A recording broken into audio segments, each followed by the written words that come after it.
गुरुदेव दत्त. जय सच्चिदानंद, जय सच्चिदानंद. सर्वांना सच्चिदानंद परमात्म्याला माझा नमस्कार आहे. गुरुदेव दत्त. जय सच्चिदानंद. गुरुदेव दत्त. गुरुदेव दत्त. स्वस्वरूप जागृती ज्ञान, आत्मस्वरूप देह ते ज्ञान.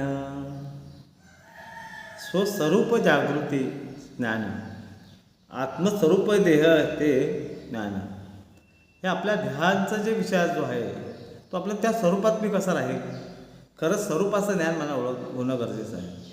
माझं जे स्वरूप आहे, देह मी धारण केलेला आहे, दुर्लभ मनुष्य जन्म, असा जो जन्म मला मिळालेला आहे, त्या देहांचं मला खऱ्या अर्थाने ज्ञान झालं पाहिजे. हे देह आहे कसं, ही माझी बुद्धी आहे कशी, माझं स्वरयंत्रणा, कर्णयंत्रणा, दृष्टी, माझं इंद्रिय, हे सगळं काम करत असते, तेव्हा त्या स्वरूपात मी कसा राहील, त्या विचारात कसा राहील. अहम ब्रह्मासी चिदानंद रूपम शिवोहम शिवोहम.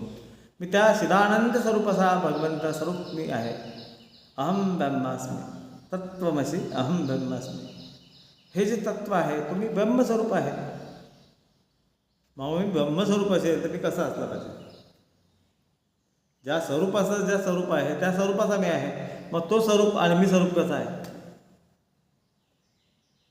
खऱ्या अर्थाने आपण त्या स्वरूपाला ओळखलं पाहिजे, त्या स्वरूपाला जाणलं पाहिजे आणि जाणून त्या विचाराला कसं ठेवता येईल त्याचं खऱ्या अर्थाने चिंतन आपण केलं पाहिजे.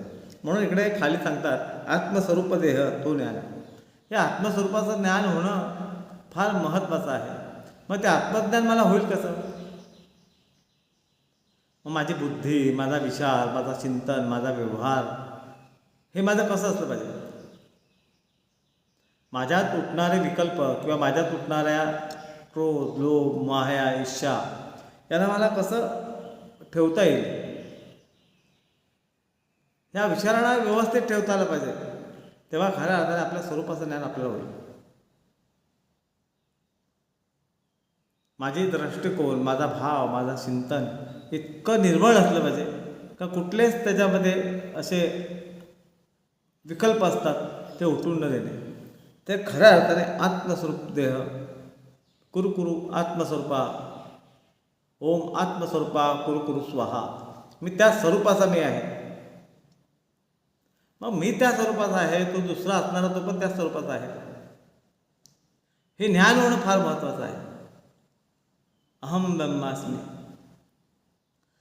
सर्व भूता तिष्ठन्ति परमेश्वर. सर्व भूतांमध्ये हे परमेश्वर आहे. त्याच्यात आहे तोच माझ्यात आहे, काही वेगळा नाही. हा विचार खऱ्या अर्थाने आपल्यात रुजणं खऱ्या अर्थाने ते आत्मस्वरूप स्थिती होते. ते आत्मस्वरूप स्थिती होण्यासाठी खऱ्या अर्थाने ज्ञान होणे फार महत्त्वाचं आहे. आणि त्या स्वरूपाचं ज्ञान होणं खरं आत्मस्वरूप ज्ञानाचं होणं. मी स्वस्वरूप जागृती, खऱ्या अर्थाने मी जागृत झालो.